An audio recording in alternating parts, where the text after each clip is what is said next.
So hello everyone, my name is Chaitanya Bhaskar and I welcome you all to my channel. So आप सबने Adani group या फिर गौतम अदानी का नाम तो जरूर सुना होगा। गौतम अदानी, जिनका पूरा नाम है गौतम शांतिलाल अदानी, जिनका जन्म 24 जून 1962 में हुआ था, जो कि एक इंडियन बिलियनियर इंडस्ट्रियलिस्ट और साथ ही साथ अदानी ग्रुप के फाउंडर और चेयरमैन भी हैं। मैं आपको बता दूं कि फरवरी 2022 में गौतम अदानी एशिया के रिचेस्ट आदमी बने और उन्होंने मुकेश अंबानी जी को भी पीछे छोड़ दिया। सब कुछ अच्छा चल रहा था, फिर एंट्री होती है हिंडनबर्ग की। Adani Group companies are continuing to face backlash after a report from Hindenburg Research. 24 जनवरी को हिंडनबर्ग की रिपोर्ट आते ही अदानी ग्रुप ने इसका खंडन कर दिया। A major short seller, Hindenburg Research. Hindenburg ने जब अपनी रिपोर्ट जारी की थी तब कहा था कि कॉर्पोरेट इतिहास का पिछले हफ्ते हिंडनबर्ग रिसर्च नाम की एक अमेरिकन कंपनी ने एक रिपोर्ट निकाली, जिसमें उन्होंने इंडिया के सबसे अमीर आदमी पर कुछ बहुत ही भारी आरोप लगाए, जिसके बाद अदानी के शेयर करीब 40% गिर गए।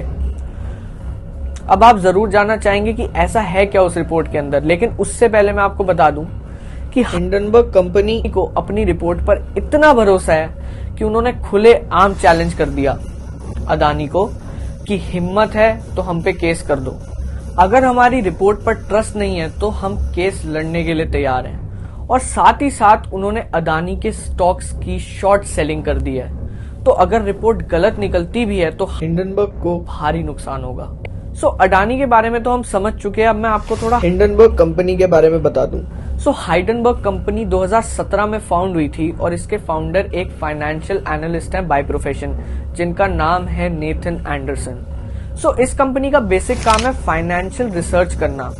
इनका कहना है कि ये ऐसी चीजों की रिसर्च होती है जहां पे इंफॉर्मेशन निकालनी आसान नहीं होती, काफी मुश्किल होती है। Uncovering hard to find information from a typical source. इस कंपनी के फाउंडर नेथन एंडरसन शुरुआत में इजराइल में एक एम्बुलेंस ड्राइवर थे।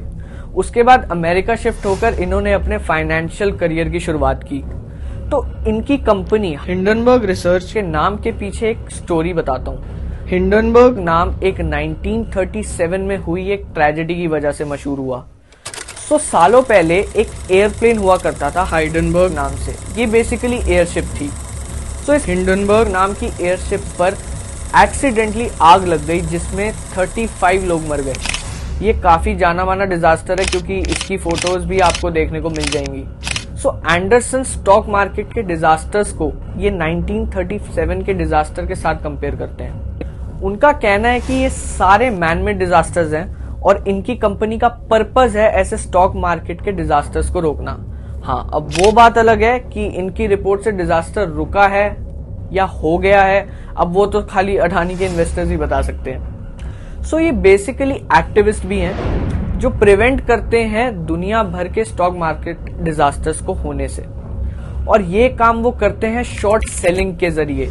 अब शॉर्ट सेलिंग क्या होती है, ये हमारी टिकट ट्रेडर फैमिली को तो अच्छे से पता होगा, लेकिन मैं फिर भी बता देता हूँ। आप नॉर्मली स्टॉक मार्केट में पैसा लगाते हो, इन्वेस्ट करते हो ये सोच के कि इस कंपनी का प्राइस ऊपर जाएगा और हमें प्रॉफिट होगा।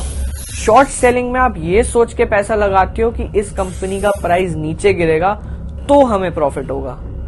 आप जनरली तभी शॉर्ट सेल करोगे जब आपको लगेगा कि प्राइस नीचे जाएगा, और शॉर्ट सेलिंग करके पैसा कमाया जा सकता है। और इस चीज को हिंडनबर्ग मना भी नहीं करता। उसका कहना है कि पहले हम अपनी रिसर्च से कंपनीज के फ्रॉड्स को पकड़ेंगे और जिस कंपनी को हम एक्सपोज करेंगे उस पर हम शॉर्ट सेल करेंगे और दावा करेंगे कि इसका स्टॉक गिरेगा और इस फ्रॉड के चलते हम भी पैसा कमाएंगे। भाई, धंधा हो तो ऐसा हो, मतलब बहुत ही कमाल का बिजनेस मॉडल लगा मेरे को इनका। अब बढ़ते हैं अदानी पर लगाए गए एलिगेशंस पर। अदानी ग्रुप की टोटल 7 बड़ी स्टॉक लिस्टेड कंपनीज हैं अलग अलग सेक्टर्स में। अदानी विलमार, जो कि एक जॉइंट कंपनी है एक सिंगापुर कंपनी से, विलमार इंटरनेशनल से। अदानी ट्रांसमिशन, जो कि पावर ट्रांसमिशन का काम करती है। अदानी ग्रीन एनर्जी, जो कि रिन्यूएबल पावर जनरेशन का काम करती है। अदानी एंटरप्राइजेस, जो कि कोल माइनिंग और ट्रेडिंग का काम करती है। अदानी टोटल गैस, जो कि गैस डिस्ट्रीब्यूशन का काम करती है। अदानी पावर, जो कि एक coal based power generation company है। और अदानी पोर्ट्स, जो कि शिप्स वाले पोर्ट्स होते हैं ना, उसका काम करती है। शुरुआत में अडानी के प्रोजेक्ट गुजरात तक ही रहते थे, लेकिन कुछ सालों में अडानी ग्रुप में काफी ग्रोथ देखने को मिली और ग्रोथ इतनी ज्यादा थी कि एक टाइम पर इंडिया रिचेस्ट तो छोड़ो, वर्ल्ड थर्ड रिचेस्ट आदमी बन गए अडानी, जब इनकी नेट वर्थ $120 बिलियन पहुंच गई और इसमें से $100 बिलियन सिर्फ पिछले 3 साल में बनाए थे। और हिंडनबर्ग की रिपोर्ट की बात करें तो टोटल 70 बिलियन लूज करे अडानी ग्रुप के शेयर्स के, जो 4 लाख करोड़ से भी ज्यादा है। अब रिपोर्ट के अंदर क्या है उसे समझते हैं। तो रिपोर्ट अच्छी खासी 106 पेज की है।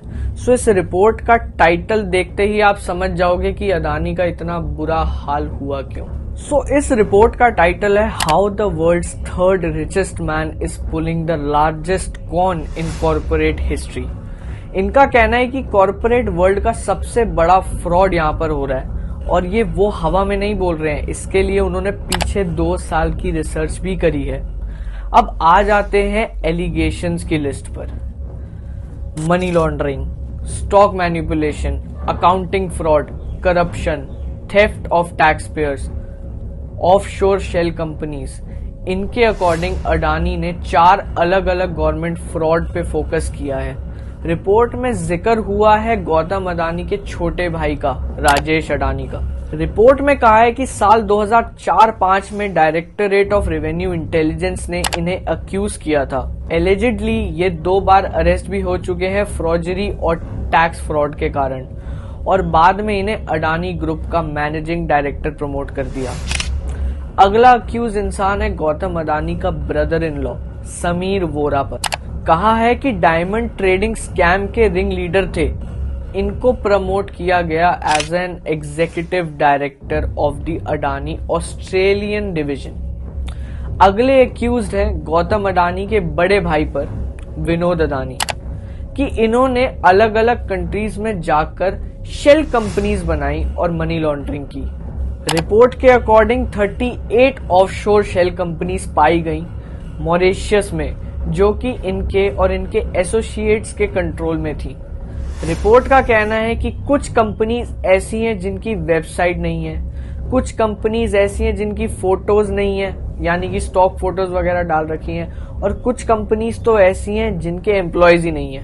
हाइडनबर्ग ने कहा है कि इन्होंने काफी सारी आरटीआई भी फाइल करी थी आरबीआई के साथ, ये पता लगाने के लिए कि ये ऑफशोर फंड्स किसी ऑनगोइंग इन्वेस्टिगेशन का पार्ट तो नहीं है।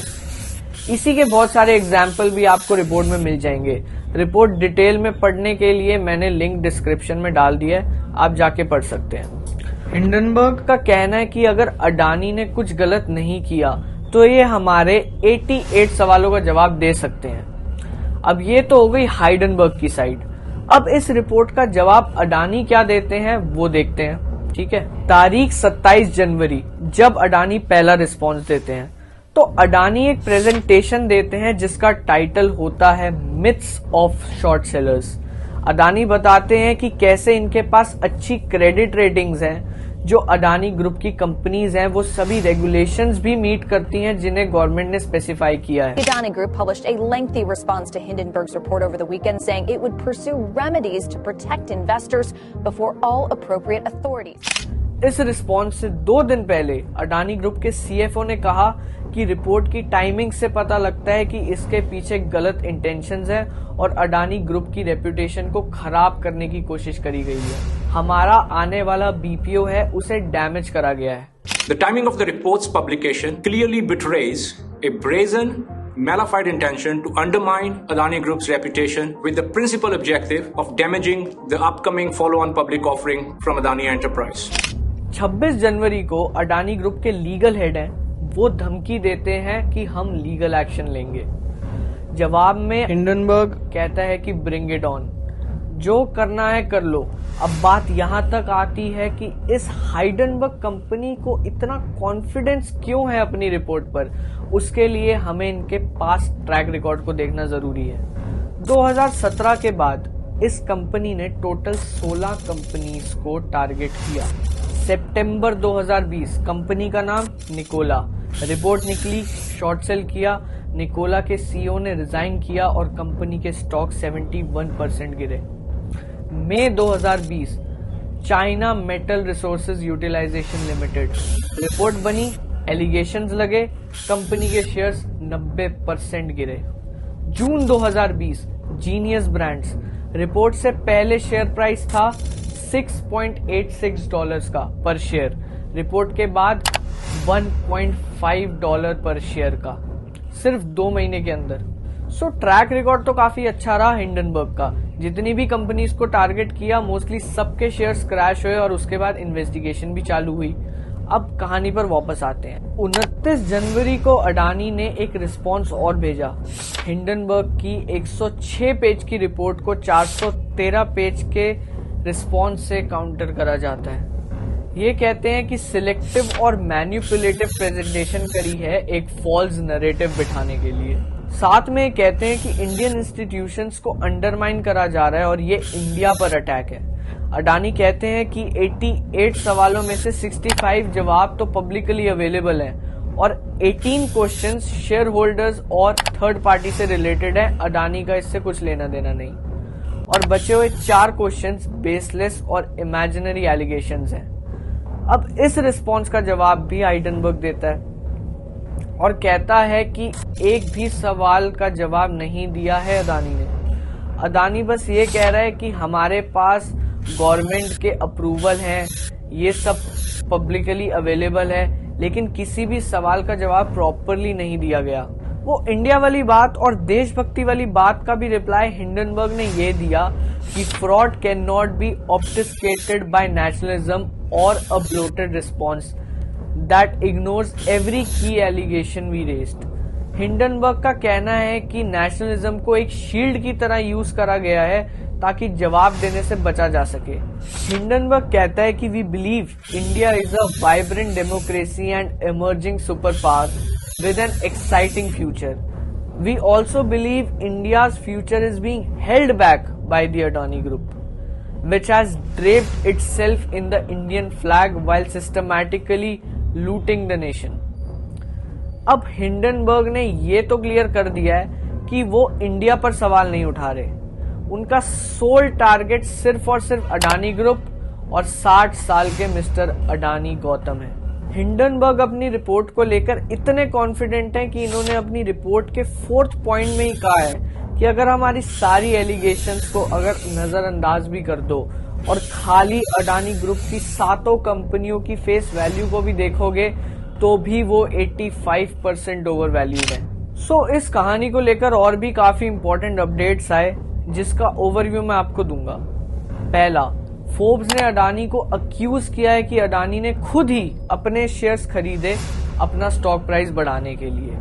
दूसरा, क्रेडिट स्विस नाम का जाना माना एक इन्वेस्टमेंट बैंक है स्विट्जरलैंड में। इन्होंने कहा है कि अब से ये अडानी के बॉन्ड्स को एज अ कोलेटरल एक्सेप्ट नहीं करेंगे अगर कोई भी लोन लिया जाता है बैंक से। तो आसान शब्दों में बोलूं तो क्रेडिट स्विस ने 0 लेंडिंग वैल्यू दे दी है अडानी के को। और तीसरा, अडानी ग्रुप ने अपने एफपीओ को कैंसिल कर दिया। इन्होंने कहा कि इनका स्टॉक प्राइस बहुत फ्लक्चुएट हो रहा है तो मॉरल ग्राउंड्स पर इन्होंने ये कैंसिल कर दिया है। तो यहाँ पे देखा जाए तो विन एंड लूज सिचुएशन है। अगर हिंडनबर्ग की रिपोर्ट सही है तो अडानी को बहुत नुकसान होगा और बहुत भारी नुकसान होगा। यहीं अगर अडानी सही है तो हिंडनबर्ग को भारी नुकसान होगा। आपका इस कहानी में क्या मानना है आप मेरे को कमेंट सेक्शन में बताइए। एंड अगर वीडियो अच्छा लगा हो तो प्लीज वीडियो को लाइक करिए एंड सब्सक्राइब करना मत भूलना ताकि हमें पता लगे कि आपको वीडियो अच्छी लगी और हम ऐसी और वीडियोस लेके आए। So thank you so much. This was Chaitanya Bhaskar from टिकर ट्रेडर। Thank you.